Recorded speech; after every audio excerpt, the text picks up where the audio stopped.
Sejak zaman purba, masa-masa awal pengaruh Hindu, di Panjalu telah berdiri suatu kerajaan dengan pusat pemerintahan di Karantenan, suatu daerah di lereng Gunung Sawah, sekitar 7 km arah selatan kota Panjalu sekarang. Pendiri kerajaan ini adalah tokoh leluhur Panjalu bernama Prabu Batara Tisnajati. Beliau dikenal sebagai seorang raja yang berilmu tinggi, mengajarkan sajatining hirup dan sajatining manusia, mengupas tentang hakikat manusia dan alam lingkungan, serta bagaimana manusia harus hidup di dunia berdasarkan jati dirinya itu.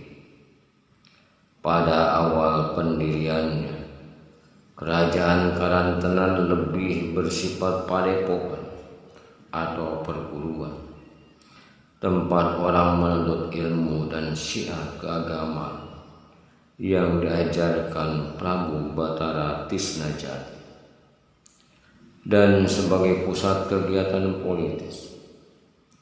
Sepeninggal Prabu Batara Tisnajati dikenal beberapa tokoh terkemuka penguasa kerajaan ini seperti Batara Raya, Karimun Putih, Marangga Sakti, hingga kemudian Prabu Rangga Gumilang. Dalam pada itu di Gunung Bitung bertahta Ratu Galuh Pusaka bernama Prabu Sanghyang Cipta Permanadewa. Raja Galuh Nyakrawati ing Nusa Jawa. Beliau memiliki 3 orang anak. Ketiganya lahir di Ciriung, Cipanjang. Salah satu putri dari 2 orang putra yaitu Sanghyang Ratu Permanadewi, Sanghyang Panggong, Sang Rumangyang, dan Sanghyang Blek Tamblek Raja Gulingan. Ketiganya memiliki ilmu atau ajaran yang berbeda, serta sepakat untuk mengembangkan ajaran-ajaran yang dimilikinya itu, khususnya di wilayah kerajaan Galuh. Ratu Ponggang Sang Rumanghyang dengan aji ilmu kedugalan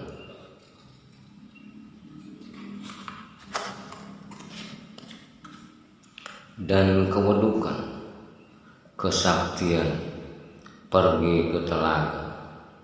Blek Tamblek Raja Gulingan dengan aji ilmu keduniawian atau materialistis berangkat menuju Kuningan. Sedangkan Sanghyang Ratu Permanadewi dengan membawa aji ilmu kerahayuan tinggal di Panjalu. Di Panjalu, Ratu Permanadewi diperisti oleh Prabu Rangga Gumilang, pemegang tahta kerajaan Panjalu lama di Karantenan Gunung Sawah. Dengan hubungan perkawinan itu bertemulah nilai-nilai ajaran-ajaran Galuh Pusaka dengan nilai-nilai ajaran Panjalu lama yang dirintis Prabu Batara Tisnajati di atas. Bersama Prabu Rangga Gumilang, Ratu Permanadewi kemudian memindahkan ibu kota kerajaan dari Karantenan Batu Datar Gunung Sawah ke Citatah Dayeuh Luhur Panjalu, kurang lebih 5 km arah utara kota Panjalu sekarang.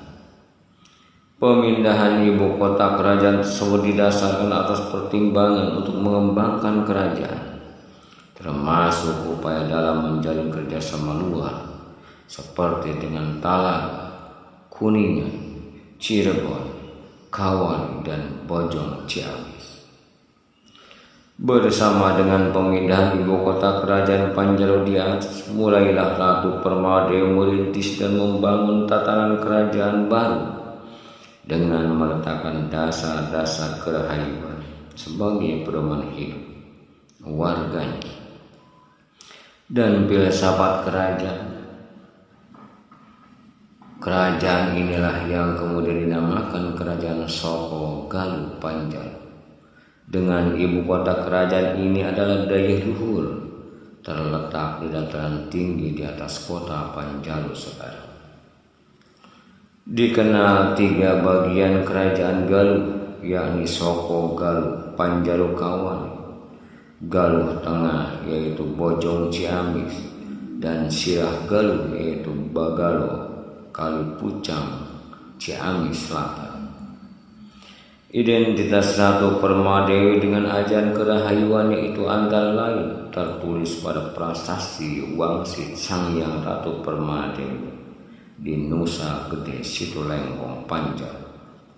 Pada prasasti Wangsit tersebut tertulis, Sing hirup rahayuning Gusti sama wing hanu Raratu Pramana Dewi Sang Nunggal Sumara Bumi kawiwitan putra saka Galuh Bagja Hamuyut Nuka Sing sirah mangliung Hanurata cung curap laras cewang kakabe hinci matag aji sakan dunia titis bumi Panjalu hanyak raning Dewi Suga laras mulya.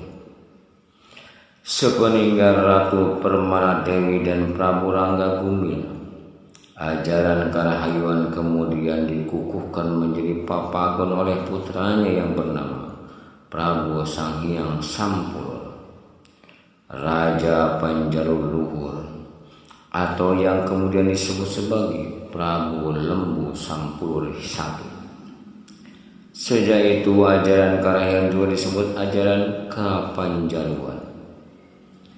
Masa keemasan kerajaan diperoleh ketika tahta dipegang oleh putranya Lembu Sampurur I yang bernama Prabu Sanghyang Cakradewa, raja yang terkenal arif bijaksana, teguh melaksanakan papagon ajaran kerahayuan, serta memiliki kemampuan membaca tanda-tanda zaman, menangkap filsafat hal-hal yang bakal terjadi, yaitu weruh sadurung winara, waspada permana tinggal.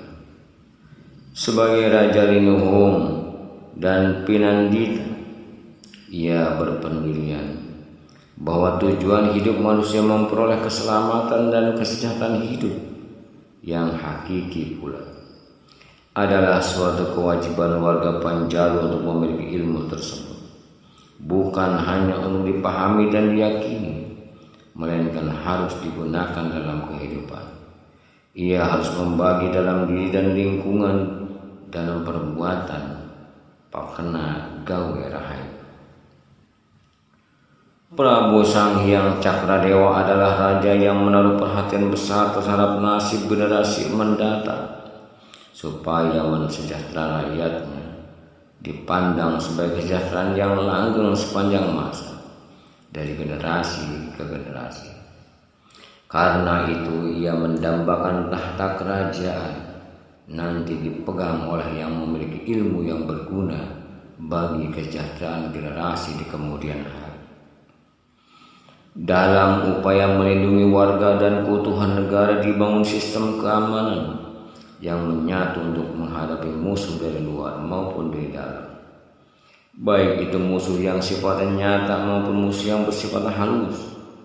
Dalam kaitannya dengan musuh yang harus dikenal Pranapa, yang disebut warga Panjalu sebagai Batara Selapan, nama dan tempat kedudukannya adalah 1. Sri Manggelong di Kubangan Rinduang, 2. Sri Manggulang di Cipalika Bahar, 3. Kebo Pepenggal di Muara Cilutung Hujung Tiu, 4. Sikeke Sacukerwele di Ranca Gaul Tengger, 5. Lembu Dulur di Kiut Tenjolaya, 6. Sambukastana di di Citaman, Citata, Sanding Taman.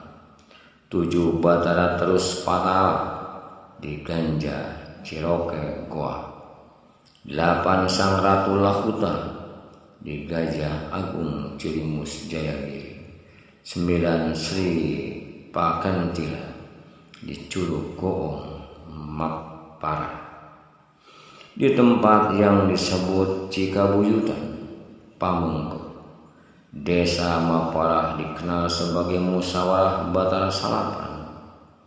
Perhatian utama Prabu Sanghyang Cakradewa pada kesejahteraan rakyatnya yang hakiki dan abadi berdasar nilai-nilai ajaran kerahayuan, keselamatan, dan kebajikan hidup, serta perhatian pada kehidupan generasi mendatang, relevan dengan apa yang tercantum dalam prasasti Astana Gede Kawali, yaitu 15 km dari Panjang.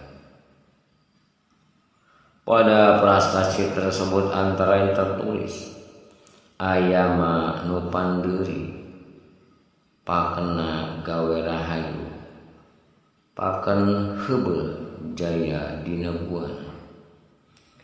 Semoga generasi kemudian hari berperilaku berbuat kebajikan agar selamanya memperoleh kejayaan hidup di dunia. Masalah mendasar dari pandangan dan harapan beliau di atas adalah pemegang tahta kerajaan nanti di masa-masa mendatang. Prabu Cakradewa dikaruniai 6 orang anak, 3 orang putra dan 3 orang putri. Di antaranya adalah 1 Prabu Sanghyang Lembu Sampulu, 2 Prabu Sanghyang Borosmora, 3 Sanghyang Panji Barani yaitu Kiai Santang, 4 Ratu Mamprang Kencana Artaswaya, 5 Ratu Pundut Agung, 6 Ratu Anggarunting. Di antara putri-putrinya itu Prabu Borosmora dipandang memiliki bakat dan kepribadian yang layak memegang tahta kerajaan. Disadari bahwa ilmu dan pengalaman putranya itu belum matang untuk memikul beban dan tanggung jawabnya sebagai raja.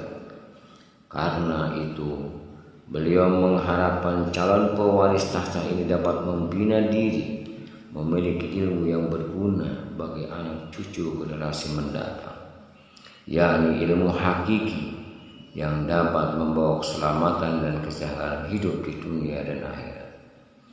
Semula Prabu Borosmora diberi tugas ayahnya sebagai senopati kerajaan yang bertanggung jawab atas keamanan, ketertiban dan keutuhan di wilayah kerajaan. Tugas tersebut dijalankan Prabu Borosmora dengan baik dan mendapat sanjungan dari berbagai pihak, terutama dari kalangan kerabat. Dalam pada itu Prabu Sanghyang Cakradewa terdorong usia lanjut serta keinginan bertapa meninggalkan segala kehidupan dunia, bermaksud turun dari tahta kerajaan. Beliau memanggil Prabu Borosmora serta kemudian memerintah untuk segera berangkat mencari ilmu, membina diri sebagai syarat bekal tanggung jawabnya sebagai raja. Atas petunjuk dan restu dari ayahnya, segera Prabu Borosmora berkemas pergi meninggalkan keraton, berkelana mendatangi berbagai perguruan di Tatar Pulau Jawa. Dalam perjalanannya ini beliau teringat akan tugasnya saat ini sebagai seorang senopati kerajaan. Beliau berpandangan bahwa untuk keperluan melindungi rakyat dan negara dari berbagai rupa ancaman musuh harus memiliki ilmu-ilmu kesaktian yang unggul yang segala lawan. Dengan dasar pandangan itu, ia kemudian mendatangi perguruan-perguruan terkemuka, pendeta-pendeta lindung dan resi-resi termasyhur. Selanjutnya beliau membina diri dengan mengkombinasikan ilmu-ilmu tersebut dengan pengembangan potensi dirinya, hasil kreasi mandiri hingga menyatu sebagai kekuatan tunggal dirinya. Kemampuan itu ia uji sendiri dengan menjajah siapapun yang dianggap orang paling sakti, baik itu kesatria, pendekar, ataupun para pendeta dan para resi di seantero tanah Tatar Pulau Jawa. Setelah tak seorang pun para pendekar mampu mengalahkannya, barulah ia merasa puas dan bermaksud pulang ke negeri Panjalu. Wallahu a'lam.